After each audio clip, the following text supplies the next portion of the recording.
Hello friend लोग, आप लोग देखिए यहाँ पे चाचा आपको बाबा जी की बारे में कुछ बताएंगे। आप लोग देखिए, ये देखिए बाबा जी हैं। आप बताइए बाबा जी, आप लोग बाबा जी के बारे में। मेरा नाम, आपका नाम क्या है बाबा जी? मैं परमेश्वर प्रसाद, झारखंड से मैं आया हूँ। प्रेम रावत जी का शांति संदेश सुनने के लिए आया हूँ।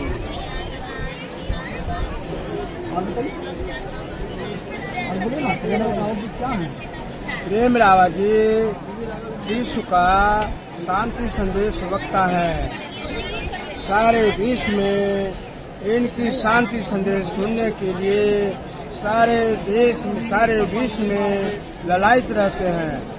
इनकी वचनों में मधुरता और सबसे उनकी जो शुक्रगुजार है, उनकी वचन को सुनने के लिए सारे विश्व में संचालित होते रहता है। ये देखिए फ्रेंड लोग, आपको चाचा जी बाबा जी के बारे में बताए हैं। और चाचा जी यहाँ पे अभी भी लोग आ रहे हैं, काफ़ी दूर से आ रहे हैं लोग। ये भी आएंगे, इनकी समय है 4:30 बजे तक प्रवेश है, लेकिन 6 बजे तक आएंगे। ठीक है। ये देखिए फ्रेंड लोग, आप चाचा जी आपको बाबा जी के बारे में बताया, अपना परिचय दिया, और बहुत बहुत धन्यवाद चाचा जी।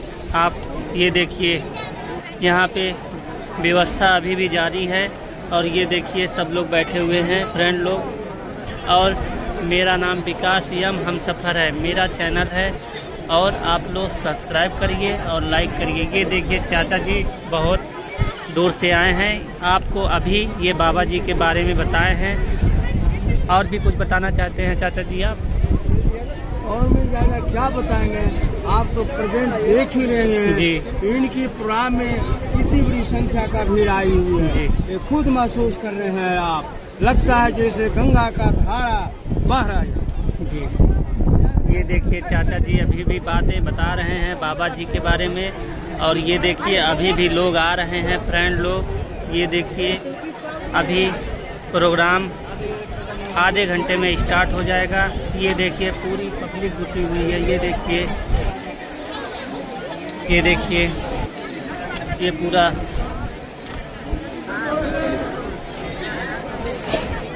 और आप लोग मेरे चैनल को लाइक करें, सब्सक्राइब करें। दोस्तों, फ्रेंड लोग, माता और बहनाएं, प्लीज़ आप लोग को ऐसे नया नया वीडियो दिखाते रहेंगे। ये देखिए चाचा जी, आप कहाँ से आए हैं? ये देखिए चाचा जी हाजीपुर से आए हैं, अभी भी सब आ रहे हैं। बस दोस्तों, आप लोग के लिए बस अभी थोड़ी देर बाद फिर ब्लॉग बनाएंगे और वीडियो डालेंगे, आप लोग देखिएगा। आप लोग को ऐसे नए नए वीडियो दिखाते रहेंगे गाइस। चैनल को सब्सक्राइब करें, लाइक करें, और जो भी गलती हुई हो मैं क्षमा प्रार्थी हूँ, आप लोग मुझे क्षमा करिएगा। वो इस संसार से चले गए होंगे, और हर दिन जो उनको बिताना है वो आशा से भरा नहीं होगा। और जब दिवाली आएगी या विदेश में नया साल आएगा और लोग बनाएंगे और एक दूसरे को गिफ्ट देंगे और एक दूसरे को बधाई देंगे। खैर, जेल में तो वो लोग एक दूसरे को बधाई जरूर दे सकते हैं, परंतु उनको अच्छी तरीके से मालूम है कि अगला साल कैसा होगा। परंतु वहां भी शांति का संदेश संभव है, और उनके जीवन में भी संदेश संभव है। आज आपकी बस चली गई, बस निकल गई, हवाई जहाज निकल गया, टैक्सी निकल गई, तो आपको बहुत उदासी होती है। ऐसे लोग हैं हॉस्पिस में जिनकी टैक्सी नहीं निकली, जिनकी बस नहीं निकली, जिनका हवाई जहाज नहीं निकला, उनकी जिंदगी निकलने वाली है। उनको क्या बताएंगे? सही है। क्या वो भी अपने जीवन के अंदर शांति का अनुभव कर सकते हैं? नहीं। तो उसका जवाब है हाँ। हम बहुत कुछ सुनते हैं, समझते नहीं है, सुनते हैं, परंतु औरों की आवाज सुनते हैं, अपनी आवाज नहीं सुनते। इस किताब का टाइटल है स्वयं की आवाज।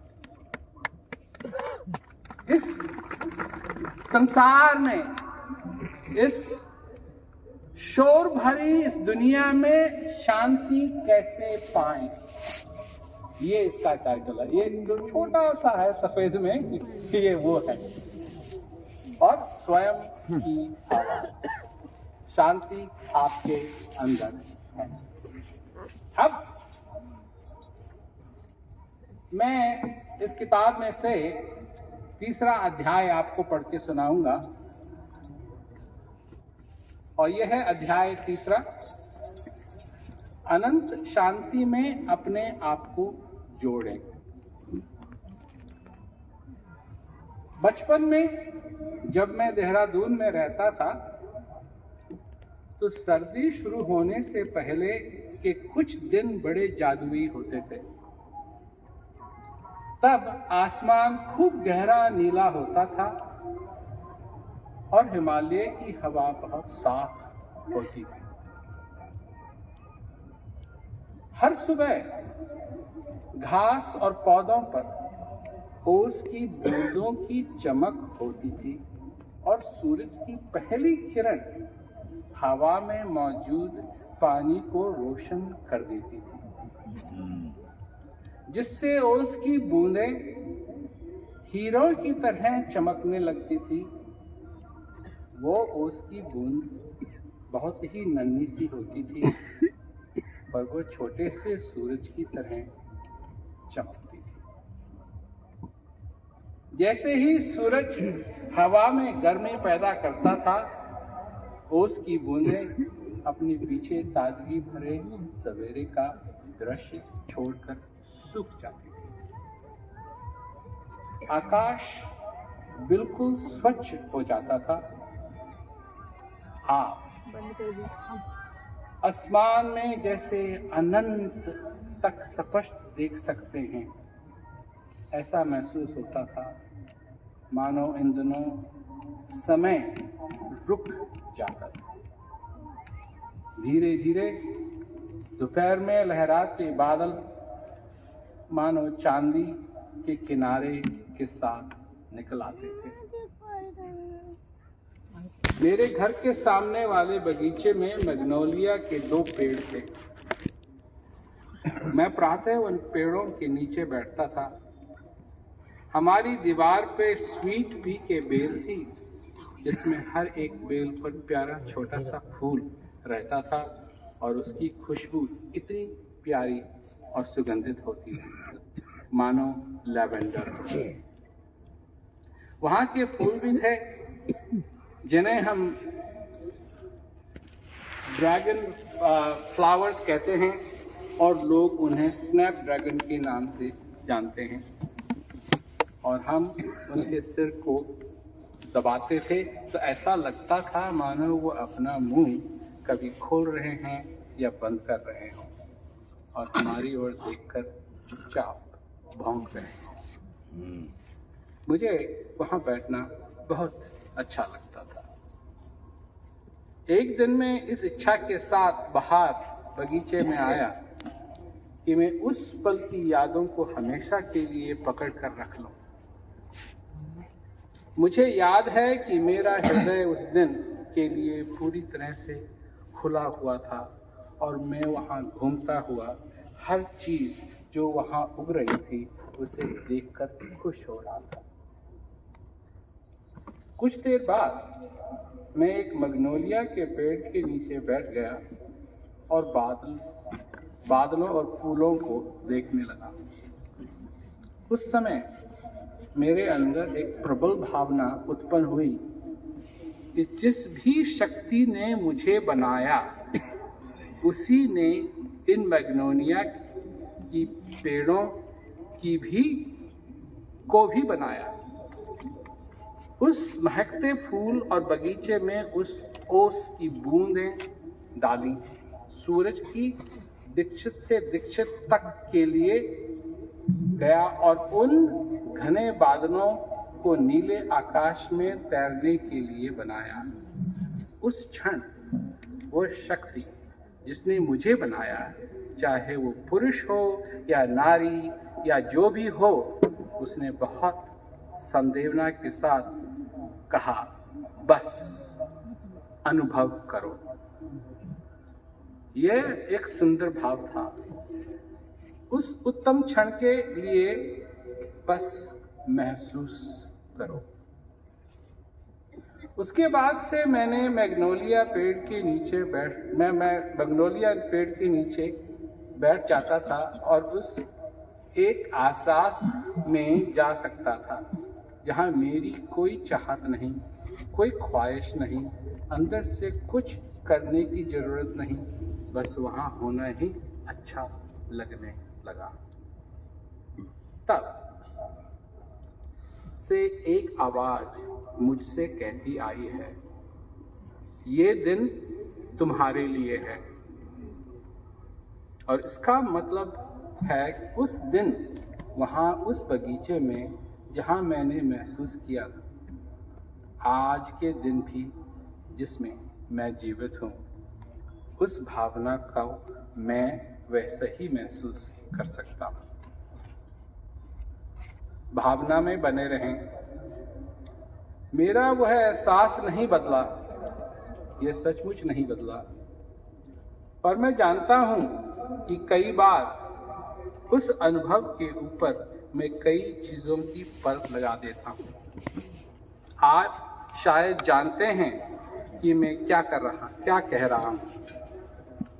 मुझे ये चाहिए, मुझे वो चाहिए, ऐसे होना चाहिए और वैसे होना चाहिए, मैं ये हूँ, मैं वो हूँ, और फिर मुझे ये करना चाहिए, मुझे वो करना चाहिए। कभी भी बाहर जाकर उस ताजी नई सुबह को पकड़ने के बजाय अपने आप को समस्याओं और चिंताओं से परेशान पाता हूँ। ये मुझे बताता है कि मेरे जीवन की संभावनाएं मेरे जीवन पर हावी होने का खतरा पैदा कर रही हैं। हाँ, कोई ऐसा जो 4 साल की उम्र से शांति की बात कर रहा है, वो भी कभी कभी अपने अंदर की स्पष्टता से जुड़े रहना मुश्किल पाता है। यह शोर और अज्ञानता का अंधेरा इतना शक्तिशाली हो सकता है। वह दिन उस बगीचे में मेरे लिए था और मैं ये समझ गया था कि मुझे कभी भी वो भावना छोड़नी नहीं है। मैंने वह गहरा संबंध बार बार अपने जीवन में महसूस किया है। ये मेरी सच्चाई है। पूर्ण शांति की भावना और उसके अलावा सब कुछ शोर है। कभी कभी ये शोर आनंददायक होता है, कभी कभी परेशान करने वाला होता है। पूर्णतः केवल बचपन के उस पल को याद करना ही नहीं है, बल्कि उस भावना को हर पल अपने जीवन में जीता जागता अनुभव करने में है। शांति में सभी आशीर्वाद शामिल हैं। मैंने बगीचे में अपने अनुभव पर कई बार विचार किया है।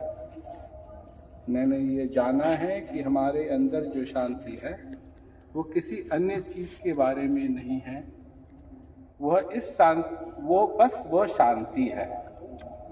शांति वहाँ कोई और काम करने के लिए नहीं है, बस वहाँ होने के लिए है।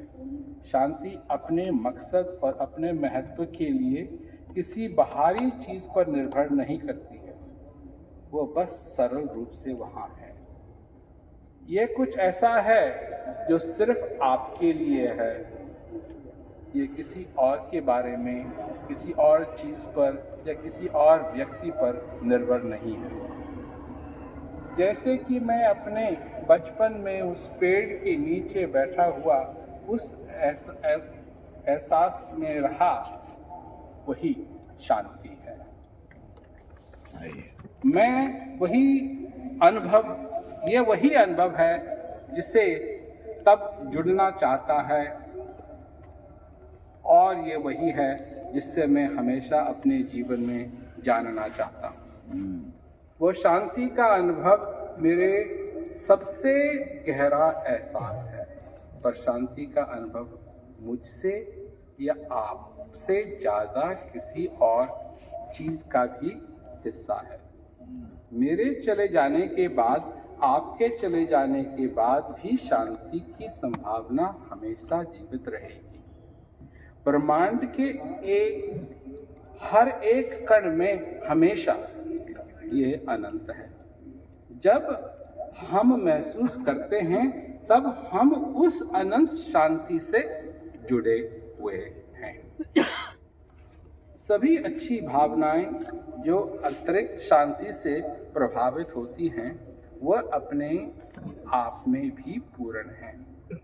आपके अंदर जो आनंद है वो किसी अन्य चीज से जुड़ा नहीं है, परंतु बस आनंद है। वो प्रेम जो आपके अंदर है वो किसी पर निर्भर नहीं है या किसी और के बारे में नहीं है, वो असली प्यार है। आपको स्पष्टता चाहिए ताकि आप अपने अंदर मौजूद शांति का अनुभव कर सकें और अपने आसपास के संसार को देख पाएं। पर एक स्पष्टता ऐसी भी है जो असली स्पष्टता है, जिसे जैसा वो है वैसा ही महसूस करना और आनंद लेने की जरूरत है, न कि वो जो कर सकती है उसके लिए। यहाँ एक जरूरी बात है, शांति के अंदर सारे आशीर्वाद शामिल हैं, पर किसी भी चीज में वह शांति शामिल नहीं है। यहाँ एक जरूरी बात है, शांति के अंदर सारे आशीर्वाद शामिल हैं, पर किसी भी चीज में वह शांति शामिल नहीं है। शांति में वह आनंद है, पर केवल वह आनंद ही शांति नहीं है। शांति में दया है, पर केवल दया ही शांति नहीं है। शांति पर में वो स्पष्टता है, पर केवल स्पष्टता ही शांति नहीं है। यह सिर्फ एक ही चीज है जो पहलुओं के बताने के लिए अलग अलग शब्द हैं। शांति में होना एक अनोखी स्थिति है। बिना सोए कैसे सोएं? एक बार किसी ने मेरे पिताजी से पूछा, अपने भीतर उस गहराई को जानकर शांति के साथ जुड़ना कैसा लगता है? उन्होंने जवाब दिया, ये ऐसा है मानो नींद में हैं पर सोए नहीं हैं। जब पहली बार मैंने ये बात सुनी तो मैं गाड़ी चला रहा था और मुझे गाड़ी सड़क के किनारे रोकनी पड़ी। मुझे ये बहुत गहरी बात लगी। उस स्थिति में होने की ऑफ वर्ल्ड रिकॉर्ड से Also, absolutely delighted to be invited by Prem Rawat to adjudicate the record for the largest audience at a book reading for a single author. बात तो आपको समझ में आई। प्रेम रावत जी के बुक रीडिंग यानी किताब के बारे में बात करने के लिए एक सिंगल ऑडियंस, मतलब आप सब लोग इतने बड़े तादाद में यहाँ पर आए हैं। The current record is 6,786 people achieved in Maharashtra in India on the 3rd of March 2018. Date भी आपको समझ में आई, नंबर्स भी समझ में आए। 6,000 से ज्यादा तो संख्या यहाँ पर दिखाई दे रही है हमें। I understand a little bit of Hindi. So it's over 6,000, but we have to be precise. बिल्कुल, तो आज संख्या क्या होने जा रही है बताइए। Okay. So please remember, the current record stands at 6,786. 6,786 current record वहां तक ही था। Okay. But it's not just about the numbers. It's also about the very strict guidelines that you have to follow and somebody has to ensure that you follow. Guinness world book of records बहुत सारे guidelines होते हैं जो उन्हें पार करनी पड़ती है। जैसे स्कूल में हम लोग परीक्षा देने जाते हैं तो कुछ चीजें बोलते हैं करनी चाहिए, कुछ नहीं करनी चाहिए, तो उनकी पूरी एक लिस्ट है जो ये हमें सुनाएंगे। So some of the key points are: all audience members must be able to hear and see the reading. सारे ऑडियंस को सुनाई